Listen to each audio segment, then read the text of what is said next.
Welcome back दोस्तों। आज की वीडियो में हम देखेंगे कि हम जो कमांड अब तक सीखे हैं उसमें से एक एडवांस कमांड क्या है एंड उस कमांड का यूज क्यों किया जाता है। तो आज हम देख सीखेंगे git stash कमांड क्या है and git stash pop command क्या है। सो git stash and git stash pop ये जो कमांड है वो यूज किए जाते हैं हमारे जो भी लोकल डेवलपमेंट चल रही होती है। मान लो कि मैं यहाँ पे कुछ काम कर रहा हूँ एंड उसको टेम्पररी मुझे वो चेंजेस सेव करके रखने हैं एंड स्विच होना है किसी और ब्रांच पे या फिर सेम ब्रांच में मुझे कुछ अलग चेंजेस करके उससे पहले पुश करना है, देन मेरा जो ऑन गोइंग चेंज है उसको पुश करना है।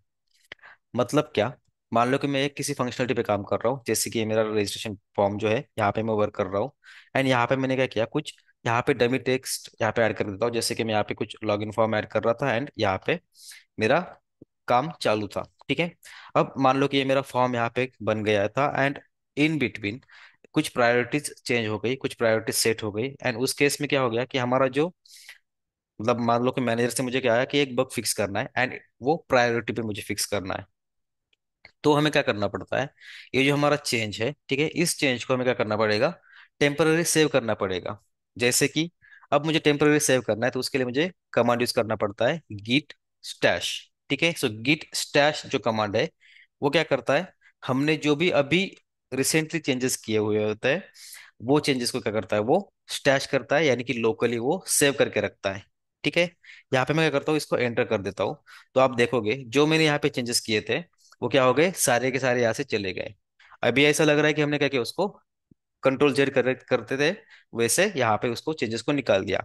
बट आइडियली क्या होता है, ये जो हमने चेंजेस यहाँ पे करे हैं वो चेंजेस क्या होते हैं, वो लोकली स्टोर हो जाते हैं, लोकली सेव हो जाते हैं। ठीक है, वो जो भी मैंने स्टैश यहाँ पे किया होता है उसको अगर चेक करना है तो हम क्या कर सकते हैं, यहाँ पे गिट स्टैश एंड उसके बाद हमारे पास आता है लिस्ट। ठीक है, सो ये लिस्ट क्या करता है, हमारे अभी ऑन गोइंग मशीन में, हमारे इस ब्रांच में या फिर हमारे इस कोड में जितने भी स्टैशेस है वो सारे के सारे स्टैशेस क्या करेगा, यहाँ पे शो करेगा।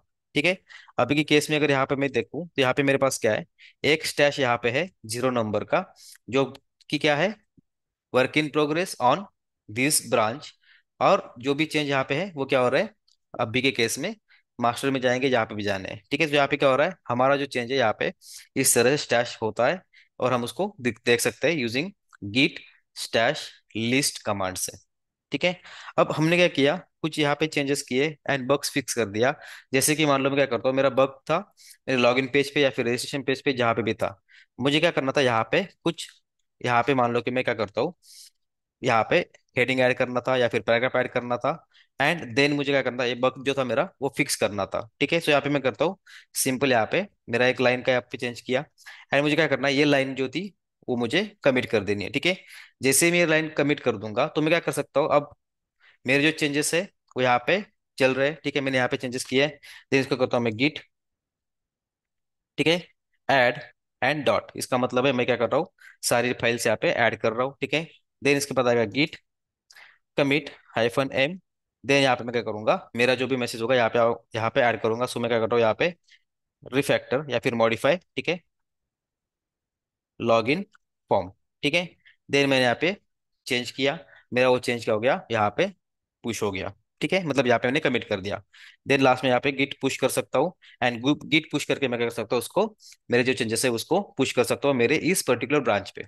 ठीक है, ये हो गया। अब मुझे क्या करना है, जो मेरा ऑनगोइंग चेंज था अब उस पे वर्क करना है, तो मुझे क्या करना पड़ेगा, मेरा नेक्स्ट कमांड है git stash pop। ठीक है, सो git stash pop का मतलब क्या होता है, आपका जो भी स्टैश है, आपका जो भी स्टैश यहाँ पे आपने किया था रिसेंट लास्ट स्टेज, ठीक है, तो वो स्टेज जो भी हम करते हैं उसको क्या करता है, वो वहां से रिमूव करता है एंड एक्चुअल में जहाँ पे चेंज था वहां पे वो लाके रख देता है। मतलब मैं यहाँ पे कहता हूँ git स्टैश एंड पॉप। ठीक है, इसको मैं तो करता हूँ एंटर, तो क्या हो गया, मेरा रजिस्ट्रेशन पेज था यहाँ पे क्या आ गया, एम आ गया, मतलब मॉडिफाइड आ गया। क्यों आ गया, क्योंकि हमने ये जो चेंज था ये चेंज मॉडिफाई में यहाँ पे था एंड उसको हमने स्टेज स्टैश किया था। ठीक है, तो क्या हो गया, वो स्टैश था वो स्टैश रिमूव हो गया एंड एक्चुअल में यहाँ पे आ गया।